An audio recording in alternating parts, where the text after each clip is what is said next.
Welcome to This Explainer. Today, we're going to completely dismantle basically everything you've ever been taught about being calm around animals. We are breaking down some truly fascinating insights that reveal exactly why animals prefer human honesty above all else. So, if you've ever felt like your dog or your cat just isn't trusting you during a stressful moment, well, you are in exactly the right place. Let's dive in. I mean, we've all been there, right? You're holding your breath, plastering on this fake, totally forced smile, and projecting false bravery during a dreaded nail trim or, a chaotic vet visit. You try to put on your absolute best everything is fine performance. But what if I told you that this very performance is exactly what's causing the panic? Well, here's the absolute core truth of the matter. Animals do not speak our language, but they are incredibly fluent in emotion. They instantly read our underlying feelings, and they know the exact second you start wearing a mask. Honestly, when you walk up to an animal pretending you're totally fine, when you're actually freaking out, it's literally the fastest way to send them retreating to the back of their cage. Which brings us to section 1, the myth of performing calm and why faking it backfires. For decades, society has basically trained us to project this rock-solid confidence, to stay calm, and to never ever let an animal see us sweat. But the crucial concept we really need to understand here is incongruency. Animals absolutely hate incongruency. It's the mismatch between what's happening inside your nervous system and what you're trying to broadcast on the outside. Imagine standing there using your softest, most soothing voice saying, "It's okay, good boy," while your internal system is just terrified and screaming, "Please don't lunge at me." To an animal, that creates static in the field. And guess what they pick up on? The terror, not the soothing voice. So how do we fix that static? We shift to congruency. Now, congruency isn't about being nice. Nice is just a performance. Congruency just means being emotionally accurate and completely authentic about your current state. You can be scared and congruent. You can be sad and congruent. It simply means what is coming out of you matches what's actually going on inside of you. This is the foundational reason why animals prefer human honesty over a forced performance. Let me give you a brilliant example of this in action. A shelter volunteer was terrified to go sit with the dogs because she'd recently lost her own dog and just knew she was going to get emotional. Instead of telling her to hold it together, she was told to express her grief out loud. She stood right in front of the kennel and essentially said, "I'm nervous right now, I'm going to be sad, and that's all right." And the dogs, they immediately settled down. They recognized a human who wasn't pretending. They knew she was safe because she was honest. And here's another incredible one. A visitor walked into a house and a highly reactive dog came charging right at her. Instead of doing that high-pitched, fake dog voice we all do, she stood perfectly still and stated exactly what was happening out loud. She said, "You don't like me being in your house because I'm a stranger, but I promise you I'm a friend. I'll respect you." The dog backed right off in a second and a half. His owner said he had never done that before. Why? Because she was a lighthouse. She was completely authentic, not even trying to force a friendship, which, by the way, dogs actually find highly suspicious in strangers. Let's move right along to section 2, stop apologizing, start explaining, the difference between guilt and honesty.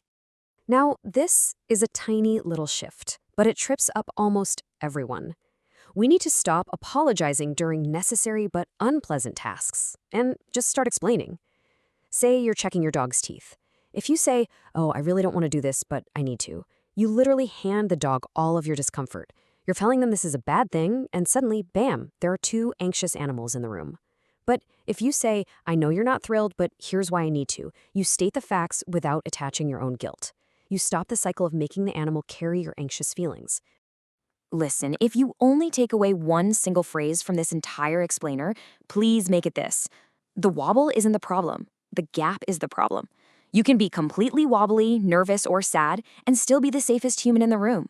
The danger, in the animal's eyes, only pops up when there's a gap between your inside feelings and your outside behavior.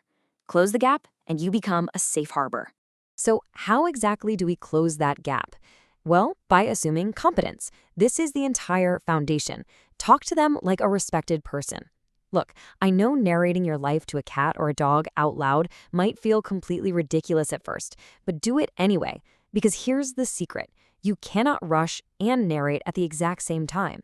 Explaining what's happening, why, and how long it'll take forces your own nervous system to slow down. And that physical slowing down, that's what your animal is actually responding to. Which naturally brings us to section 3, Rushing is repellent energy. Efficiency versus connection. You see, our modern obsession with rushing creates this energy that actively pushes our pets away. We're constantly choosing efficiency over connection. If you want an animal to come towards you, your energy has to be attractive. Coming at a cat who's hiding on top of a cupboard wearing giant gloves, rushing because you're late for work, you look like the child catcher. That is absolutely not cooperative energy. Nobody, human or animal, is moving towards that frantic rush state. Take a look at this number, 0. That is exactly the number of times a tool, like a nail grinder or a medication bottle, should signal a sudden emergency.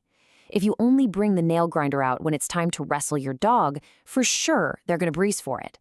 Instead, just leave it on the coffee table, walk past it, touch it while doing absolutely nothing, so your animal realizes it doesn't always mean an ambush is coming.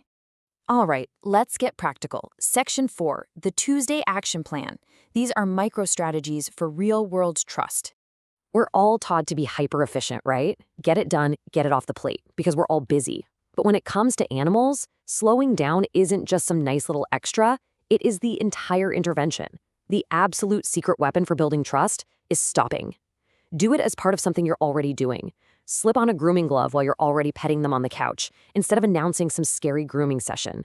Do just 1 foot of nails or look at just the front teeth and then stop and walk away. Stopping early builds immense trust. Why? Because the next time you approach them, they know the interaction will be short, and they know you'll respect their boundaries when they signal they've had enough. Oh, and here's a super surprising fact you've got to keep in mind. Notice whose smell is on the thing. Your animal is constantly picking up unseen information. If you've got a grooming glove that a cat has been quote-unquote sensitive to for months, ask yourself, does it smell like the other cat? If you hand down a bed from a previous dog, it's not his bed. It smells like a total stranger. Often, they're reacting to that invisible information, not to the grooming or the actual object itself. All right, so here's your actual homework for the week. Pick one dreaded task you've been putting off with your animal, nails, teeth, the dreaded carrier, and apply the 1/5 rule. First, tell them out loud what's happening and why. Second, tell them honestly how you feel about it with absolutely 0 apologies. And third, do just 1/5 of what you originally planned and stop while it is still going well. This simple 3-step method changes your physiology, and because they're always reading you, it completely changes theirs. We're going to wrap up on this thought. What actually happens when you drop the performance? You see, the ultimate metric of success in animal handling isn't forcing compliance. It's when they look at you, realize you are being completely 100% honest, and they choose not to leave the room. So try removing the mask today. Stop performing calm, and just see for yourself exactly why animals prefer human honesty.